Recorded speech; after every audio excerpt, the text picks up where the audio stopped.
इसी तरह चलता रहे। अन्धाचार्य जी महाराज भी यहाँ विराजमान है। मैं समझता हूँ एतेषाम एव क्रमः इदानीम, तो मैं ही कर देता हूँ अवतरणिका। इसके बाद परम वंदनीय भागवत भूषण अन्धाचार्य जी अपना आशीर्वाद देंगे। लीजिए साहब, अब तो महाराज श्री ने कह दिया। लक्ष्मीनाथ समारंभां नाथयामुनमध्यमाम् अस्मदाचार्यपर्यन्तां वन्दे गुरुपरम्पराम्। राधा मेरी मात है, पिता मेरे घनश्याम, इन दोनों के चरणों में मेरा कोटि कोटि प्रणाम।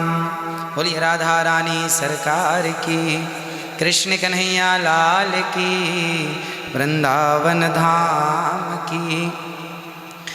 सभी गुरुजनों के चरणों में दास अनिरुद्ध का बारंबार नमन। सभी विद्वान गुरुजनों के चरणों की धूल अपने माथे पर सजाते हुए दास परम पूज्य स्वामी जी का नाम मैं पढ़ रहा हूँ, देख रहा हूँ।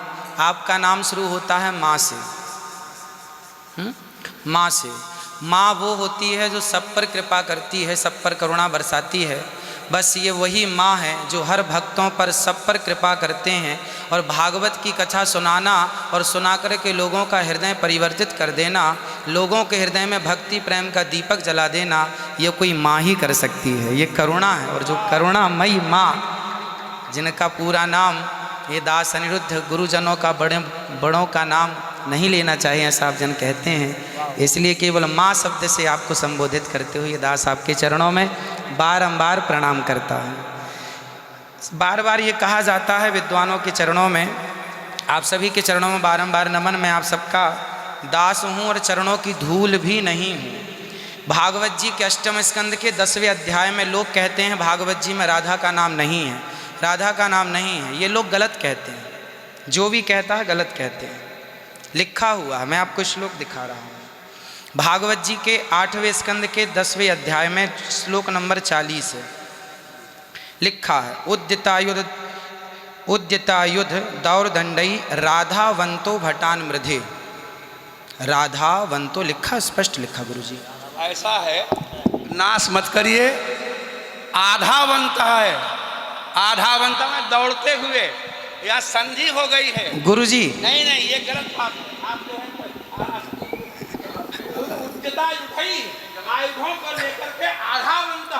गुरुजी गुरुजी गुरुजी गुरुजी गुरुजी, हम तो आपकी दास हैं। मत कीजिए ना। हमारे गुरुजी कहते हैं ना ना गुरुजी, इसका अर्थ तो सुन लीजिए, इसका अर्थ तो सुन लीजिए। आप जब राधा बता रहे हो, सुनिए सुनिए गुरुजी, इसका अर्थ है राधावंतो भटान मृधे। इसका अर्थ गुरुजी ने बताया हमें। हमारे गुरुजी, कोई गुरुजी नहीं बता सकता। हमारे गुरुजी कहते हैं बिल्कुल नहीं बता सकते, क्योंकि जब आप राधा बनाओगे तो सर्गे कहाँ जाएंगी? गुरुजी ही गुरुजी गुरुजी कहते हैं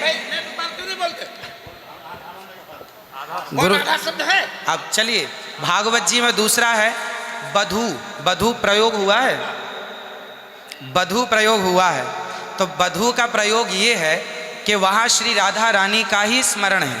नहीं, लोग कहते हैं राधा नहीं है, तो राधा जी का जिक्र तो कई जगह है। राधा पदवाच्य बधू, इसका अर्थ संकेत अर्थ हो या लक्ष्यार्थ हो और व्यंग्यार्थ हो, इन तीनों अभिधावृत्तियों के द्वारा राधा शब्द एक भी जगह भागवत में नहीं है। इसलिए जहाँ बधू शब्द है वहाँ भी अर्थ राधा है। जहाँ बधू है, ऐसे पानी का अर्थ जल भी होता है। जहाँ राधा है, जहाँ बधू है वहाँ राधा है। ऐसे थोड़े होता है।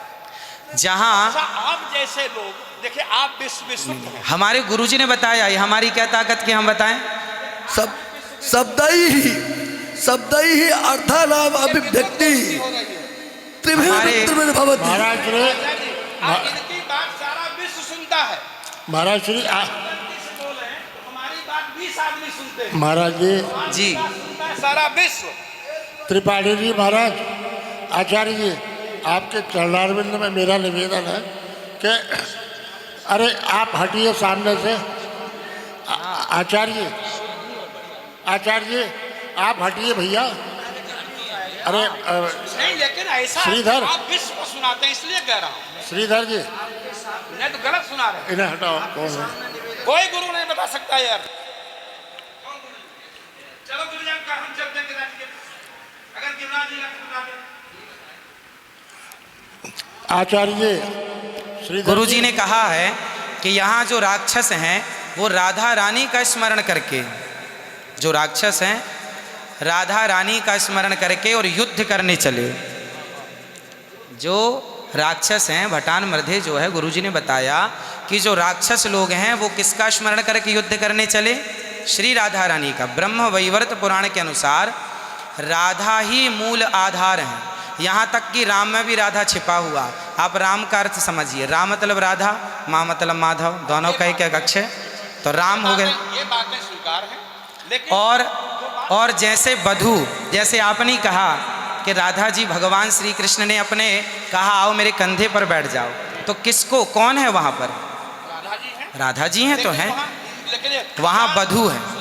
याम गोपी गोपी मैंने अब कृष्णा, तो श्री राधा जी कहने का तात्पर्य ये है कि भागवत जी में कहीं राधा का अभाव नहीं है। भागवत जी में वो कहीं भी शब्दानाम शब्दैः अर्थानाम अभिव्यक्ति कई वृत्ति भी भवति। वृत्तयः कति संख्याकाः? अभिधावृत्त्या, लक्षणावृत्त्या, व्यंजनावृत्त्या शब्दानाम अर्थस्य अभिव्यक्तिर्भवति। अस्ति कश्चन विद्वान् वक्तुं शक्नोति। महाराज जी आप दोनों के पावन चरणारविंद में मैं हाथ जोड़ करके निवेदन करता हूँ, मेरी बात सुन लीजिए। नहीं, आप तो मेरी गुरुजन बात- हैं, गुरुजन हैं, आप ही तो सिखाएंगे। मेरी मैं बात- कह रहा हूँ अर्थ का अनर्थ क्यों सभा में करते हैं लोग? तुम पूरे विश्व को सुनाते हो। गुरुजी जो मेरे गुरुजी ने सिखाया वो मैं ये बोल रहा गुरु हूँ। सिखा ही नहीं सकते, आप अशुद्ध बोल रहे हैं बात।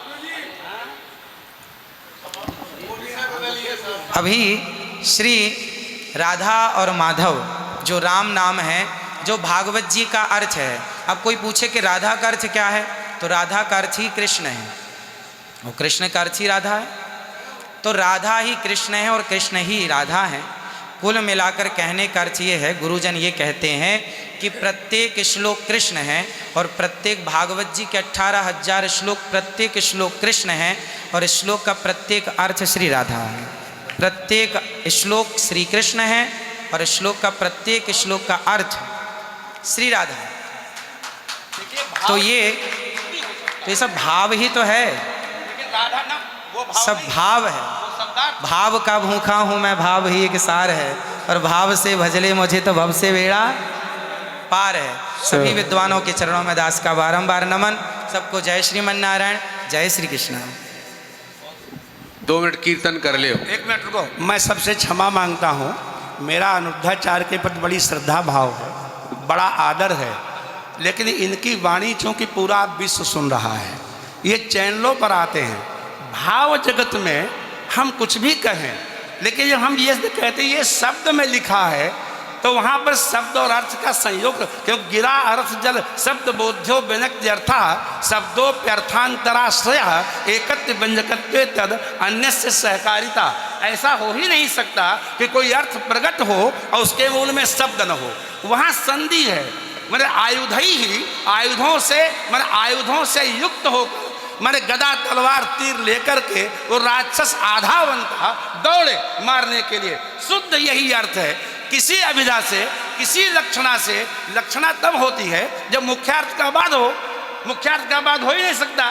सीधा स्वामी बता दें, विश्वनाथ चक्रवर्ती बता दें, अनुचार प्रकाश का बता दे, चूणिकाकार बता दे, और छोड़िए उन बातों को। आपके गुरु जी के पिताजी ने भी टीका लिखी है, उसी पुस्तक को अभी मंगाया जाए, अगर उसमें राधा शब्द हो मैं मुंह नहीं दिखाऊंगा कभी। ऐसा हो ही नहीं सकता अर्थ का अनर्थ। हाँ? नहीं, हमको कष्ट यह है कि हमको बोलना पड़ा बीच में, क्योंकि अगर अनिरुद्धाचार्य की जगह ये बात और कोई बोलता तो मैं कतई नहीं बोलता। लेकिन अनिरुद्धाचार्य जी इस समय टीवी पर छाए हुए हैं, लाखों लोग इनको सुन रहे हैं, तो ये तो यही समझेंगे ना कि अनिरुद्धाचार्य बोल रहे हैं। इसलिए आपके द्वारा कोई अपशब्द नहीं निकलना चाहिए। मैं आपसे वंदन करता हूँ कभी कोई अनर्थ करना हो तो विचार करके करिए। मैं और कोई बात नहीं, सबको क्षमा मांगता हूं।